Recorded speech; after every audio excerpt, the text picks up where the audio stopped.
खलीफा के हम हैं, खलीफा हमारा, वो दिल है हमारा, आका हमारा, हमारा हमारा खलीफा हमारा, वो दिल है हमारा, आका हमारा, वो दिल है हमारा, आका हमारा. Assalamualaikum dan selamat datang dalam program This Week with Huzur. Kami merasa terhormat untuk mempersembahkan sorotan dari dua mulakat dengan delegasi Khuddam dari Jerman dan delegasi Lajnah dan Nasirat dari Belgia. Kita mulai dengan mulakat hari Sabtu, di mana Hadrat Khalifatul Masih Al-Khamis, Ayyadahullahu Ta'ala bin Nasil Aziz, dengan penuh kebaikan bertemu dengan Departemen Isya'at dan IT dari Majelis Khuddamul Ahmadiyah Jerman. Pada hari Sabtu, Departemen Isya'at dan IT Majelis Khuddamul Ahmadiyah Jerman mendapat berkah mulakat dengan Hadrat Amirul Mukminin Ayyadahullahu Ta'ala bin Nasil Aziz. Para khuddam telah melakukan perjalanan khusus untuk mulakat yang berlangsung di studio MTA di Islamabad, Inggris. Selama mulakat, para khuddam berkesempatan untuk meminta bimbingan Huzur mengenai berbagai masalah yang berkaitan dengan departemen mereka dan keimanan mereka.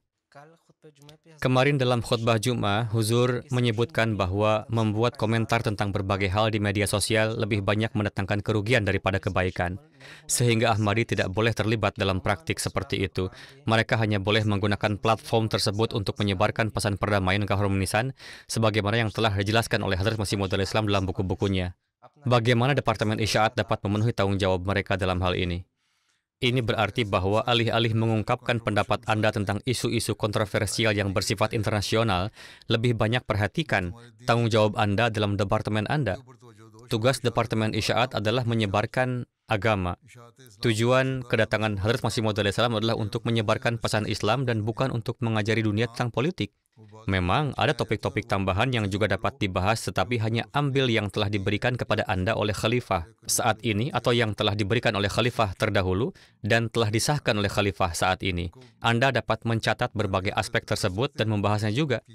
Tugas-tugas yang relevan dengan Isya'at, misalnya ajaran-ajaran Islam dan ajaran-ajaran terkait perdamaian, cinta dan keharmonisan, serta ajaran-ajaran indah Islam, dan ayat-ayat Al-Quran, misalnya Allah Ta'ala menyatakan dalam surah Al-Hujurat bahwa ketika dua bangsa saling berperang, meskipun ditujukan kepada umat Islam, tetapi prinsip ini juga dapat diterapkan secara internasional. Ketika dua bangsa berperang, berusahalah untuk mendamaikan di antara mereka, dan ketika perdamaian tercapai, janganlah melakukan ketidakadilan atau memaksakan pembatasan apapun terhadap yang lain, sehingga perdamaian sejati dapat tercipta di seluruh dunia. Jadi seseorang harus mengetahui hal-hal seperti itu dan memiliki kesadaran dalam hal ini. Seseorang harus mengetahui tentang ajaran Islam, dan saya telah menjelaskan ini berkali-kali dalam pidato saya di konferensi perdamaian, dan pada kesempatan lainnya Anda dapat membacanya dan mengumpulkan banyak materi darinya. Anda dapat mengambil kutipan-kutipan singkat dari pidato-pidato saya dan mempostingnya di media sosial dan menjelaskan pada dunia bahwa beginilah cara perdamaian seharusnya ditegakkan di seluruh dunia. Tujuan kita bukanlah membuat dunia saling bertikai, melainkan kita harus menciptakan lingkungan yang damai di seluruh dunia, dan untuk mencapai hal ini, seseorang harus berusaha semaksimal mungkin. Ketika Hadrat Masih Maud menulis buku Paigam-e Sulh atau pesan perdamaian, itu ditulis saat terjadi konflik antar umat Hindu dan Muslim. Beliau menjelaskan bagaimana masing-masing memandang yang lain, dan inilah sebabnya terjadi konflik di antara keduanya. Beliau menjelaskan bagaimana setiap orang harus mengubah sikap mereka, memperbaiki cara mereka, dan berusaha untuk membawa rekonsiliasi di antara mereka sehingga lingkungan damai dan harmonis dapat tercipta. Jadi ambillah pedoman-pedoman ini. Jika seseorang benar-benar ingin menemukan informasi seperti itu, mereka dapat dengan mudah melakukannya. Ada komite yang sangat besar di sini yang terdiri dari 40 orang dengan pikiran yang subur. Ketika seseorang memiliki niat untuk melakukan sesuatu, maka banyak yang dapat dicapai. Masya Allah, kalian memiliki pikiran-pikiran muda yang cemerlang. Manfaatkanlah. Baik, kami akan berusaha semaksimal mungkin. Huzur, pertanyaan saya adalah, bisakah Huzur memberikan kami beberapa nasihat selama masa Huzur berkhidmat di Khuddamul Ahmadiyah atau menceritakan sebuah kejadian dari masa Huzur ketika di Khuddam? Setiap era itu unik dengan caranya masing-masing. Masalah di era Anda berbeda, dan masalah di era saya berbeda. Anda menerima laporan, menilai, dan mengevaluasi. Tanamkanlah fakta ini di antara anggota jemaat bahwa Anda akan menilai mereka dengan kejujuran dan integritas. Cobalah untuk mengajarkan kepada mereka apapun yang Anda bisa dengan kejujuran dan integritas. Nasihat apa yang bisa saya berikan kepada Anda? Ada banyak nasihat yang tersedia dalam buku petunjuk dan pedoman yang harus diikuti. Ada juga banyak nasihat dalam pidato-pidato saya. Khulafa sebelumnya juga telah memberikan banyak nasihat. Mereka juga sekarang telah menerbitkan volume pertama Masy'alirah. Hadrat Muslim Maud telah memberikan banyak nasihat dalam hal ini. Kemudian ada nasihat dari para khulafa lainnya, dan kemudian ada nasihat saya juga yang sedang diterbitkan dan diterjemahkan. Semua hal telah dibahas di dalamnya. Ketika seorang tidak ingin melakukan apa-apa, maka mereka bertanya, beritahu kami sesuatu yang baru. Hal-hal baru apa yang harus saya beritahukan kepada Anda? Apakah Anda telah mengikuti semua pedoman sebelumnya yang saya berikan secara penuh? Pertama-tama nilailah diri Anda sendiri dan pastikan apakah Anda telah mengikuti 100% pedoman saya sebelumnya. Kemudian saya akan memberikan beberapa nasihat baru. Jadi ikutilah pedoman yang diberikan sebelumnya, karena banyak hal telah dibahas di dalamnya. Itulah yang kami pelajari dan ikuti di Khudamul Ahmadiyah, dan itulah yang saya sampaikan. Saya telah melakukan pekerjaan untuk atfal dan khudam sejak masa kecil saya. Jadi, hal-hal inilah yang harus ada dalam pikiran seseorang bersama dengan pedoman dari para khulafa yang kemudian harus diterapkan secara praktis. Inilah yang telah Anda sampaikan kepada orang lain juga. Saya telah menyampaikan beberapa pengalaman saya di masa lalu juga. Jadi ikutilah hal tersebut. Hal baru apa yang harus saya beritahukan kepada Anda? Tidak. Apakah ada anggota Wakafino di sini? Saya menyampaikan khutbah di Kanada tentang Wakafino, dan saya baru-baru ini menyampaikan pidato di sini kepada Wakafino di Inggris yang berisi banyak arahan. Saya telah memberikan berbagai arahan dalam pidato-pidato saya kepada Khudamul Ahmadiyah yang semuanya berfungsi sebagai panduan. Anda memiliki panduan yang diberikan pada istimewa Khudamul Ahmadiyah sebelumnya. Anda harus mengambil poin-poin dari sana dan kemudian menerapkannya. Ketika Anda telah mencapai implementasi 100% dan Anda dapat mengatakan bahwa Anda telah sepenuhnya bertindak sesuai dengan panduan, Anda telah mencapai doktor atau PhD di dalamnya, maka Anda dapat bertanya apa yang harus dilakukan selanjutnya. Anda dapat menyebutkan perubahan yang terjadi dalam diri Anda sebagai hasilnya dan manfaat yang telah Anda terima, atau bahwa Anda tidak dapat mengambil manfaat apapun, maka Anda dapat bertanya apa yang harus dilakukan selanjutnya. Oke? Bangsa-bangsa yang sukses belajar dari sejarah, pelajari sejarah dan ambil pelajaran darinya. Saya telah menyebutkan sejarah para sahabat dan kehidupan suci Rasulullah SAW. Allah Ta'ala berfirman bahwa Rasulullah adalah teladan yang sempurna bagi kita. Oleh karena itu, ada tak terhitung banyaknya contoh dari beliau yang dapat kita lihat dan teladani. Jazakallah Huzur.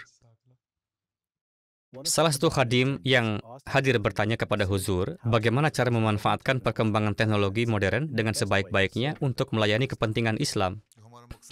Apa tujuan kita? Ingatlah dua hal. Hadrat Masih Maud alaihissalam mengatakan bahwa ada dua tujuan kedatangannya. Pertama, untuk mendekatkan manusia kepada Tuhan, yaitu membantu manusia menyadari Tuhan, sehingga menyembah dan memenuhi hak-hak yang menjadi kewajiban kepadanya. Yang kedua adalah agar manusia memenuhi hak-hak sesama manusia, pelayanan kepada kemanusiaan dan mendekatkan orang kepada Allah Ta'ala. Jika Anda sebagai Khudamul Ahmadiyah bekerja pada dua aspek ini dan menyebarkan pesan di Jerman, maka partai AFD tidak akan memiliki masalah, begitu pula partai lainnya, baik sayap kanan, sayap kiri, atau netra. Semua orang akan mengetahui bahwa Jemaat Ahmadiyah memiliki peran positif yang harus mereka dengarkan dan laksanakan. Ketika kedua aspek ini terpenuhi, maka peperangan akan berakhir dan suasana cinta dan kasih sayang akan tercipta, serta hak-hak yang menjadi kewajiban kepada Allah Ta'ala akan terpenuhi. Anda harus mengambil kedua aspek ini, menjadikannya target Anda, dan bekerja untuk itu. Jazakallah Huzur. Pertanyaan saya adalah, saya berusaha untuk melaksanakan salat dan membaca Al-Quran, tetapi terkadang sangat sulit untuk tetap rutin. Apa yang dapat saya lakukan untuk menjadi lebih kuat dan tidak menyerah? Apakah Anda mengalami kesulitan dalam makan? Tidak, Huzur. Anda tidak mengalami kesulitan dalam makan. Apakah Anda mengalami kesulitan untuk pergi ke sekolah? Apakah Anda tidak pergi di pagi hari? Anda bersiap-siap pada pukul 7 pagi. Sehingga Anda bisa sampai di sekolah pada pukul 8. Jika jaraknya agak jauh dan Anda harus bepergian dengan bis atau cara lain, maka Anda bangun pukul 6. Anda bangun, bukan? Di musim dingin, seseorang dapat dengan mudah bangun pukul 6 pagi dan menunaikan salat subuh tanpa masalah. Apakah Anda memiliki keyakinan dan kepercayaan bahwa Tuhan itu ada? Ya, Huzur, saya percaya. Anda percaya kan? Maka Allah Ta'ala berfirman, jika Anda percaya kepadanya, maka Anda harus menerima hal-hal yang dia katakan dan berlaku adil terhadapnya. Orang-orang bertanya, apa kebutuhan Allah? Ketika dia mengatakan bahwa dia menciptakan jin dan manusia untuk beribadah, apakah Allah begitu ingin agar orang-orang menyembahnya? Allah Ta'ala kemudian menjawab hal ini. Dia berfirman bahwa dia tidak tertarik untuk disembah oleh manusia, juga tidak peduli apakah seseorang menyembahnya atau tidak. Sebenarnya dia menetapkan ini untuk kebaikan kita sendiri. Jika kita melakukannya, maka dia akan memberi kita pahala, karena dia telah menciptakan surga dan neraka. Jika Anda melakukan perbuatan baik, maka Anda akan diberi pahala dan dibawa ke surga. Jika Anda melakukan perbuatan buruk, maka Anda akan dihukum. Jadi jika Anda memiliki rasa takut di hati Anda bahwa Allah Ta'ala memang ada dan bahwa Anda harus melakukan segalanya demi Dia, maka seseorang akan menunaikan salat. Jika Anda memiliki keinginan untuk belajar lebih banyak tentang Allah dan perintah-perintahnya, maka Anda akan membaca Al-Quran. Karena Anda tidak memahami bahasa Arab, Anda akan membaca terjemahannya. Setelah membaca terjemahan, masih akan ada beberapa makna yang tidak Anda pahami, sehingga Anda akan membaca tafsirnya. Ketika Anda melakukannya, maka Anda juga akan mempelajari tentang perintah-perintah Allah Ta'ala. Ketika Anda mengembangkan minat ini, sama seperti Anda memiliki minat dalam studi Anda, apa mata pelajaran yang Anda pelajari? Apa minat Anda? IT, Huzur. IT. Untuk IT, Anda akan mengatakan bahwa Anda harus bekerja dengan komputer, dan Anda akan tetap duduk di depannya. Anda memiliki minat di dalamnya. Iya kan? Iya, Huzur. Kembangkan minat yang sama untuk mempelajari Al-Quran. Bacalah selama setidaknya 1 jam, sehingga seseorang belajar. Ada beberapa anak muda yang mengajukan pertanyaan-pertanyaan yang sangat mendalam. Saya bahkan telah melihat beberapa anak berusia 10 tahun, mereka di bawah 11 tahun, tetapi mereka membuat perbandingan antara Al-Quran dan Alkitab. Mereka juga bertanya kepada saya dan mereka membacanya sendiri. Bukan karena seseorang telah memberitahu mereka, saya telah mengamati bahwa mereka membacanya sendiri. Mereka membaca baik Al-Quran maupun Alkitab, kemudian memilih bahwa hal tertentu bertentangan dalam Alkitab. Dan Al-Quran mengatakan sesuatu yang berbeda yang benar. Jadi ini tentang mengembangkan minat seseorang dan melihat apa preferensi seseorang. Jika itu untuk bekerja di bidang IT dan tenggelam di dalamnya sepanjang hari dan melupakan salat seseorang, maka tidak ada gunanya.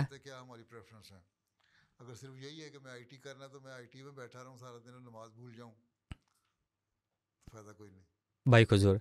Tentukan waktu untuk itu. Ini adalah waktu untuk studi saya. Ini adalah waktu untuk beribadah di mana saya akan menunaikan salat. Ini adalah waktu yang akan saya dedikasikan untuk membaca Al-Quran atau literatur yang akan memungkinkan saya memahami Al-Quran. Oke? Baik, Huzur. Dan bahwa sebanyak ini waktu yang perlu saya berikan untuk studi saya. Dalam total 24 jam, Anda tidur selama 6-7 jam. Pergi ke sekolah selama 4-5 jam, 2-3 jam dihabiskan untuk perjalanan, Anda mungkin menghabiskan 1-2 jam untuk berolahraga, ini menjadikan sekitar 14 hingga 16 jam, atau bahkan jika totalnya 18 jam, masih ada beberapa jam tersisa. Dalam waktu itu, Anda harus menyisihkan waktu untuk salat, memperoleh pengetahuan agama, Anda harus membagi waktu ini dengan sesuai. Kembangkan gairah untuk itu, tetapi gairah ini hanya akan berkembang ketika seseorang memiliki keyakinan penuh akan keberadaan Allah Ta'ala. Pada saat yang sama, seseorang akan takut bahwa Allah Ta'ala akan menanyakan saya tentang hal itu, bahwa Anda mengumpulkan banyak kekayaan di dunia ini, Anda mencapai kesempurnaan dalam profesi IT Anda, tetapi apakah Anda pernah memikirkan tentang saya, tentang aku? Allah akan menanyakan ini. Ketika Anda berpikir sepanjang garis ini dan bekerja sesuai dengan itu, maka Anda akan secara otomatis memahami bagaimana mengatasi kesulitan-kesulitan ini. Insya Allah, Huzur. Oke? Baik, Huzur. Jazakallah. Pertanyaan saya adalah, memastikan tarbiyat anak-anak sulit di zaman sekarang ini. Baik ibu dan ayah harus menjaga dan berteman dengan mereka, serta bertanya kepada mereka secara rutin. Anak-anak zaman sekarang cerdas dan banyak membaca. Seperti yang saya sebutkan sebelumnya kepadanya, anak-anak berusia 10 atau 11 tahun mengajukan pertanyaan tentang Alkitab. Ketika kami berusia 10-11 tahun, kami bahkan tidak berpikir untuk membaca Alkitab atau merenungkan Al-Quran sedalam yang dilakukan beberapa anak saat ini. Jadi tanamkanlah gairah ini dalam diri mereka. Jika Anda memberi contoh dan menunjukkan model yang baik di hadapan mereka, maka anak-anak akan melihatnya. Mereka kemudian akan membaca dan juga bertanya. Dan ketika mereka bertanya, Anda harus memberi mereka jawaban, dan seseorang hanya dapat memberikan jawaban yang benar ketika mereka sendiri mengikutinya dengan benar. Oleh karena itu, Anda harus memberikan contoh yang baik di hadapan anak-anak. Beberapa orang mengatakan bahwa anak perempuan adalah tanggung jawab ibu. Ini benar, tetapi anak perempuan juga harus memiliki persahabatan dengan ayah mereka. Dan begitu pula anak laki-laki.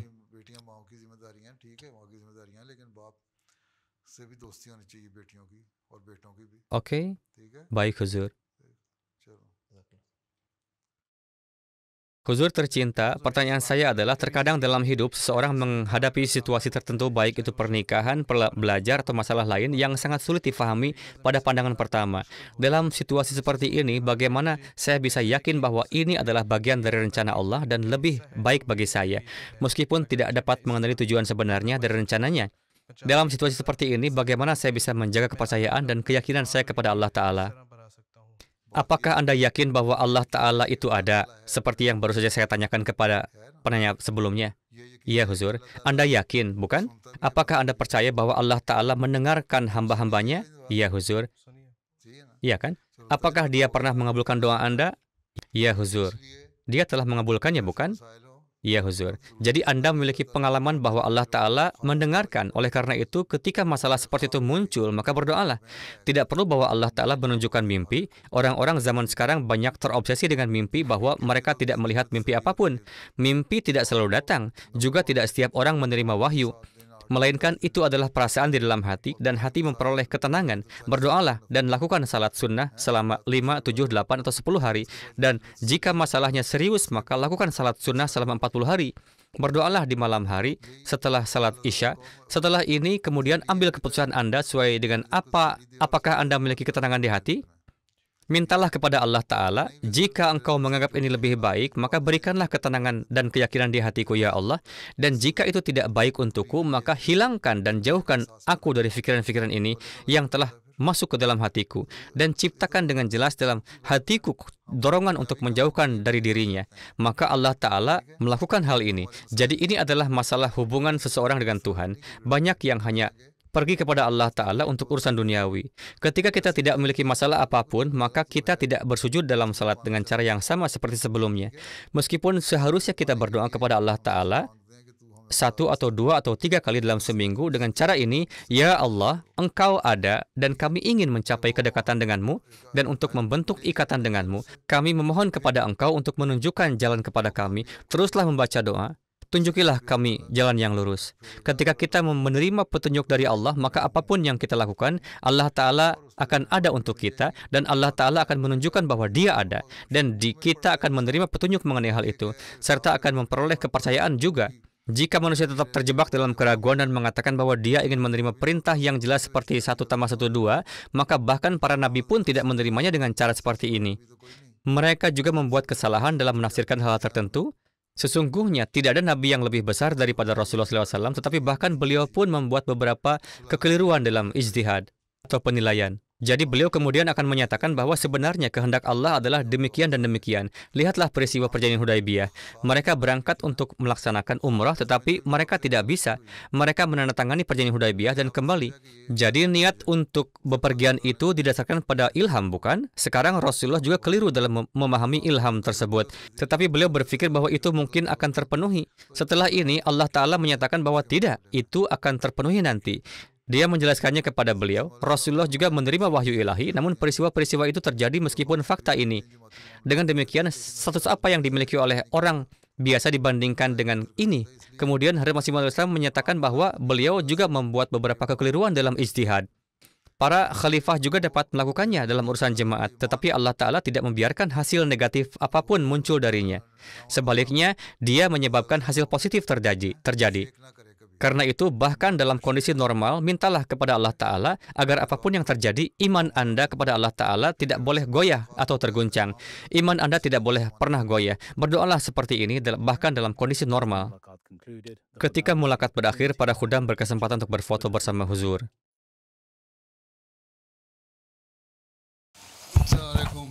Silakan duduk. Keesokan harinya, pada hari Minggu, Amilah Nasional dan Nasirat dari Belgia mendapat berkah untuk mengadakan mulakat dengan Huzur. Para anggota Nasirat dan Lajnah telah melakukan pelajaran khusus untuk mulakat yang berlangsung di studio MTA di Islamabad. Selama mulakat, para anggota Lajnah dan Nasirat berkesempatan untuk mengajukan pertanyaan tentang berbagai masalah yang berkaitan dengan iman mereka. Huzur, bagaimana kita dapat membuat literatur jemaat lebih menarik bagi generasi muda? Ada pertanyaan-pertanyaan terkait isu-isu kontemporer atau yang sering ditanyakan yang memerlukan pemahaman yang lebih baik. Ini termasuk pertanyaan keagamaan yang relevan dan pertanyaan penting terkait lajnah, wanita, atau nasirat. Pertanyaan tentang keberadaan Allah Ta'ala, pertanyaan terkait kehidupan Rasulullah SAW, kehidupan para sahabat wanita, dan juga yang berhubungan dengan Hadrat Masih Maud alaihissalam, serta petunjuk yang diberikan oleh berbagai khalifah dari waktu ke waktu atau yang terus saya sebutkan. Kumpulkan semua ini dan buatlah sebuah buklet atau buku, atau bahkan buku harian darinya. Terjemahkan dan cetaklah dalam bahasa Perancis atau Flemish sebagai buku teks kecil. Tidak perlu menerjemahkan dan mendistribusikan semua buku. Hanya masalah-masalah yang relevan dengan wilayah itu yang harus dibahas. Tidak semua orang membutuhkan jawaban untuk semua masalah. Untuk saat ini, lihatlah apa yang secara mendasar dibutuhkan. Keberadaan Allah Ta'ala, kebenaran Rasulullah SAW, statusnya sebagai khatamun nabiyyin, masalah-masalah Islam, masalah-masalah wanita, hak-hak apa yang diberikan Masih Maud alaihissalam kepada wanita, hak-hak apa yang diberikan Rasulullah. Inilah masalah-masalah yang paling banyak dibahas saat ini, yaitu apa hak-hak perempuan. Gadis-gadis dan lajnah harus tahu, terutama mereka yang berusia sekitar 13 atau 14 tahun, bahwa ini adalah hak-hak mereka. Saya telah menyampaikan banyak pidato tentang hal ini dengan merujuk pada ayat-ayat Al-Quran, hadis, dan referensi sejarah. Jika Anda menerjemahkan dan menyediakan ini, maka masalah-masalah kontemporer ditangani melalui konten ini. Ada banyak perkataan lain dari para khalifah. Hadrat Masih Maud alaihissalam telah menjelaskan banyak hal. Saya telah mengutip mereka beberapa kali dalam pidato-pidato saya, atau Anda dapat mencarinya sendiri dari dalam buku-bukunya. Kumpulkan itu menjadi sebuah buklet kecil, berikan itu kepada orang-orang, dan banyak pertanyaan mereka akan terjawab hanya dari itu.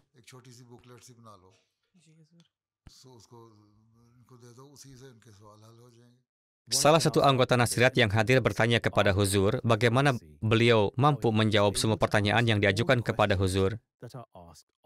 Saya tidak memiliki jawaban untuk setiap pertanyaan. Sebanyak jawaban yang saya ketahui, saya memberikannya. Jika saya tidak memiliki jawabannya, saya meminta agar diajukan secara tertulis, dan kemudian saya akan menelitinya, mempelajarinya, dan kemudian memberikan jawabannya. Huzur, dikatakan doa pertama yang dipanjatkan saat melihat Ka'bah diterima. Doa apa yang harus kita panjatkan pada saat itu? Itu adalah masalah hati Anda. Apakah yang muncul di hati Anda pada saat itu? Panjatkanlah doa itu segera. Misalnya, Huzur yang pertama pernah menulis apa yang harus saya doakan, maka saya berdoa, ya Allah, kabulkanlah apapun doa yang saya panjatkan. Itu adalah doa yang sangat komprehensif. Doa adalah sesuatu yang berasal dari hati. Ungkapan yang diulang dan dihafalkan bukanlah doa yang sejati. Doa yang sejati adalah yang muncul ketika hati Anda tergerak, ketika emosi muncul. Ia berasal dari hati, mengungkapkan emosi Anda, pikiran Anda terfokus padanya, mata Anda berkaca-kaca, dan emosi Anda terungkap. Maka Allah Ta'ala mendengarkan doa seperti itu. Itulah sebabnya Anda harus berdoa dari hati, dan setiap orang berdoa sesuai dengan perasaan mereka masing-masing. Doa-doa kita selalu agar Allah Ta'ala memberikan kebijaksanaan dan pemahaman kepada orang-orang, dan semoga mereka berpaling kepadanya, agar mereka menjadi orang-orang yang beriman kepada Allah Ta'ala, menyembahnya, dan agar Islam tersebar ke seluruh dunia.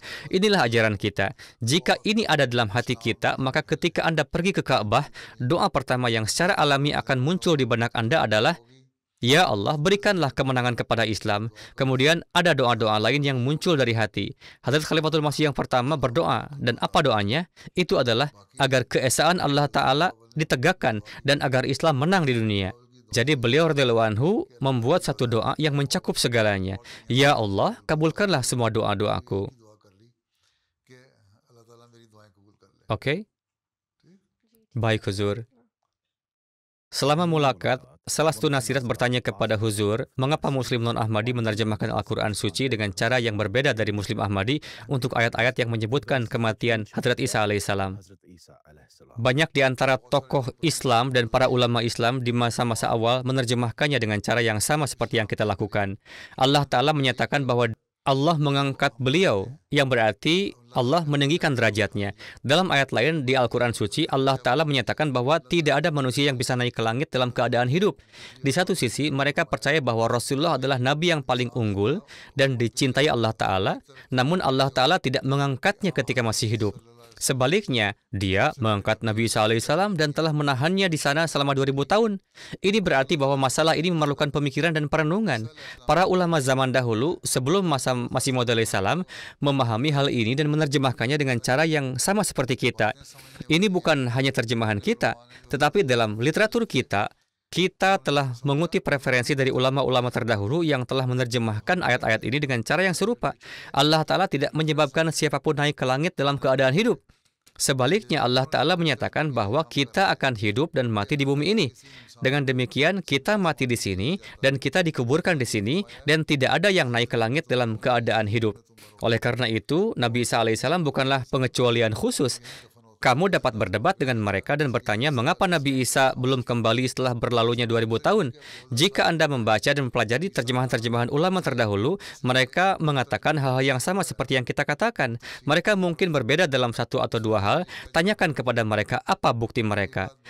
Hadrat Masih Maud alaihissalam telah menulis bahwa ada 30 ayat Al-Quran yang membuktikan bahwa Isa alaihissalam telah wafat. Tanyakan kepada mereka bagaimana mereka menyikapi 30 ayat ini. Dan ke-30 ayat tersebut membuktikan hal itu. Bagaimana Anda membenarkannya? Baik, Huzur, jazakallah. Apakah Allah Ta'ala akan menciptakan kembali alam semesta setelah hari penghakiman? Atau akankah orang-orang tinggal di surga dan neraka selamanya? Allah Ta'ala tidak akan mengirim orang-orang yang sama itu lagi. Bukan berarti dia kekurangan orang sehingga dia harus mengirim mereka lagi. Allah Ta'ala berfirman bahwa setelah alam semesta menyusut ke dalam lubang hitam, akan terjadi Big Bang lain, dan alam semesta akan diciptakan kembali. Bagaimana penciptaan ini akan terjadi, Allah Ta'ala lebih tahu. Kita tidak tahu. Allah menyatakan dalam Al-Quran Suci bahwa dia akan melipat alam semesta yang dalam ilmu pengetahuan kita sebut sebagai lubang hitam, dan dia akan menciptakan alam semesta sekali lagi melalui Big Bang yang merupakan istilah yang digunakan oleh ilmu pengetahuan. Allah akan menciptakan kembali, namun dia lebih tahu seperti apa ciptaan itu nantinya. Kehidupan kita akan berakhir, mereka yang meninggal dari dunia ini tidak akan kembali untuk menikmati. Kamu faham? Ketika mulakat berakhir, penasirat menerima hadiah berupa pena. Sadr Lajnah kemudian menyebutkan bahwa di Belgia, pemerintah sedang menyelidiki masjid-masjid dan kegiatan-kegiatan yang berlangsung di sana. Dia mengungkapkan kekhawatiran bahwa mereka mungkin harus mengurangi acara-acara mereka di masjid. Tidak perlu takut, mereka berfokus pada madrasah atau pesantren. Beberapa orang telah mendirikan madrasah di masjid mereka. Kita tidak memiliki madrasah seperti itu. Kita mengadakan kelas selama 1 atau 2 jam setiap minggu pada akhir pekan, dan tidak ada larangan untuk ini. Anda dapat terus mengadakan program-program Anda seperti itu. Namun Huzur, kami mengajarkan pocketbook dalam kelas-kelas Aisyah Academy yang dilarang bagi kami sehingga kami mengeluarkannya. Haruskah kami memasukkan buku itu kembali? Tidak ada yang salah dengan itu. Anda tidak mengajarkan terorisme. Anda mengajarkan untuk menyembah Allah Ta'ala dan menyampaikan ajaran Islam. Anda tidak perlu takut. Jika Anda menerima perintah dari pemerintah untuk berhenti, maka Anda harus berhenti. Jika tidak perlu melakukannya. Ini bukan Pakistan di mana Anda harus berhenti karena takut pada para ulama. Anda harus memperjuangkan kasus Anda. Baik, Huzur, tidak perlu memperlihatkan sikap pengecut.